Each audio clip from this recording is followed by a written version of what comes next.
जुगल, जळगावमध्ये कशा पद्धतीनं स्थिती आहे? सगळ्याच गोष्टींमध्ये सध्या दर वाढताना दिसून येत आहे. जळगावकरांची काय स्थिती?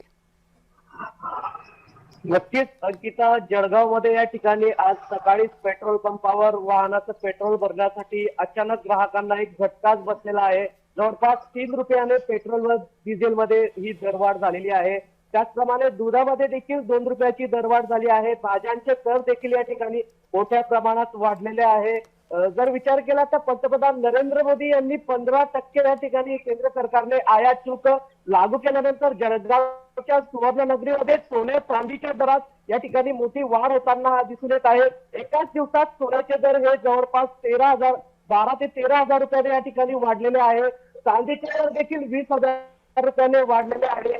सर्वसामान्य नागरिकांना कसं जगायचं आता हा एक मोठा प्रश्न येऊन टाकलेला आहे. सर्वसामान्य नागरिकांच्या खिशांना आता ही कात्री बसलेली आहे. सर्व जीवनावश्यक वस्तू या ठिकाणी वाढल्यामुळे कुठेतरी ग्राहकांना मोठ्या अडचणीचा सामना आता करावा लागू शकतो अंकिता.